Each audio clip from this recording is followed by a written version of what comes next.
اس سے پہلے آیات کے اندر اس بات پر روشنی ڈالی گئی کہ اللہ تبارک و تعالیٰ نے متقیوں کے چند اوصاف کا ذکر فرمایا۔ چنانچہ پہلی صفت یہ کہ اللہ تعالیٰ فرماتا ہے الذین یؤمنون بالغیب، بے دیکھے ایمان رکھتے ہیں، اور دوسری صفت یہ ہے ویقیمون الصلاۃ، نماز قائم رکھتے ہیں۔ تیسری صفت ومما رزقناہم ینفقون، اللہ نے جو دیا ہے اس سے راہ خدا میں خرچ کرتے ہیں۔ اور چوتھی صفت والذین یؤمنون بما انزل الیک، وہ اللہ تعالیٰ نے جو اپنے محبوب پر اتارا سب پر ایمان رکھتے ہیں۔ اور پانچویں صفت وما انزل من قبلک، حضور سے پہلے جو کتابیں آئیں ان کتابوں پر بھی ایمان رکھتے ہیں۔ اور چھٹی صفت وبالآخرۃ ہم یوقنون، آخرت پر بڑا مضبوط یقین رکھتے ہیں، کیونکہ یہود و نصارہ کا آخرت پہ عقیدہ بڑا کمزور رہا۔ چنانچہ خود یہودیوں کا ایک جملہ رہا، وہ یہ کہتے تھے کہ ہم خالی اگر جائیں گے تو جہنم میں خالی 40 دن کے لیے جائیں گے۔ یہ وہ 40 دن ہیں جن 40 دنوں میں ہمارے باپ دادا نے بچھڑے کے پوجا کی، جب حضرت موسیٰ علیہ السلام تورات لینے کے لیے کوہ طور پر تشریف لے گئے، تو یہ کہتے ہیں کہ خالی اس کی سزا ہو سکتا ہے کہ ہم کو ملے، اس کے بعد تو جنت میں ہمارا جانا یقینی ہے۔ اور نصرانیوں میں سے ہر ایک دوسرے کے بارے میں یہ عقیدہ رکھتا ہے کہ یہ جنتی نہیں ہے، جہنمی ہے، ہر ایک دوسرے کے بارے میں یہ نظریہ رکھتا ہے۔ لیکن اللہ تبارک و تعالیٰ نے متقیوں کی شان جو بیان فرمائی وہ یہ کہ وہ آخرت پہ بڑا یقین رکھتے ہیں کہ اللہ تبارک و تعالیٰ فضل فرمانے والا ہے۔ جو ایمان والا ہے تو اللہ تبارک و تعالیٰ اتنا کریم ہے، اگر وہ چاہے تو بغیر حساب و کتاب جنت میں اس کا داخلہ فرمائے، اور اگر اللہ تبارک و تعالیٰ اپنا کا جو ہے عدل دکھائے تو ایسی صورت میں ایک ایک معاملے کا حساب لے۔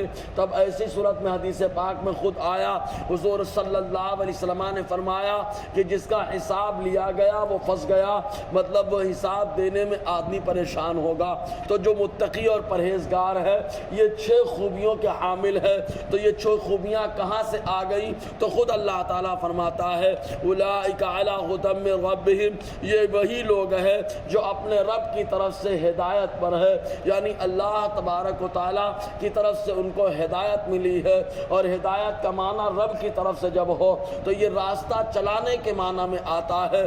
تو اللہ تبارک و تعالیٰ خود جن کو راستہ چلا رہا ہو تو ان کا منزل مقصود تک پہنچنا لازم و ضروری ہوگا، کیونکہ خلاق کائنات خود ان کو راستہ چلانے والا ہے۔ تو یہ متقی پرہیزگار وہ ہیں جن کو اللہ تبارک و تعالیٰ نے خود ہدایت دی، خود راستہ چلایا۔ اور جس کو اللہ تبارک و تعالیٰ راستہ چلائے، جس کو اللہ تعالیٰ جو ہے منزل مقصود تک پہنچائے، تو کامیابی در حقیقت یہی ہوتی ہے۔ تو اللہ تعالیٰ پہلی خوبی بیان فرماتا ہے کہ یہ 6 خوبیاں کیوں آئیں، تو یہ اپنے رب کی طرف سے ہدایت پر ہے۔ وَأُولَٰئِکَ هُمُ الْمُفْلِحُونَ، یہ وہی لوگ ہیں جو کامیابی کو پہنچے۔ تو متقیوں کو اللہ تعالیٰ فرما رہا ہے یہ کامیاب ہو گئے، منزل مقصود تک پہنچ گئے۔ یہاں تک اللہ تبارک و تعالیٰ نے مخلص ایمان والوں کا ذکر فرمایا، جن کے اندر ایمان کامل ہے، ایمان کا نور ہے، وہ رب کی طرف سے ہدایت پر ہے اور کامیابی کو بھی پہنچے۔ ہر انسان اپنے اپنے اعتبار سے کامیابی کا تصور کرتا ہے،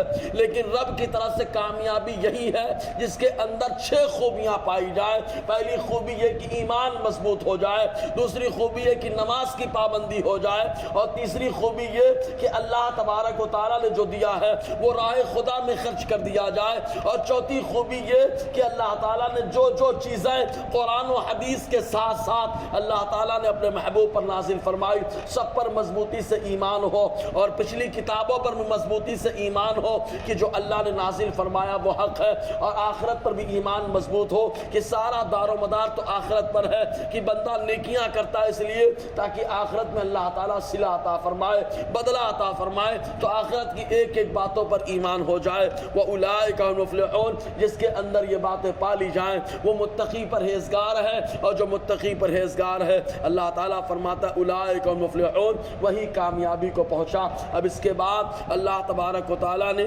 ایک آیت کھلے کافروں کا ذکر فرمایا، اور اس کے بعد پھر منافقین کا ذکر رکھا اللہ تعالیٰ نے۔ انشاءاللہ گفتگو رہے گی۔ اللہ تعالیٰ ہم سب کو فیضان قرآن، برکات قرآن سے مالا مال فرمائے۔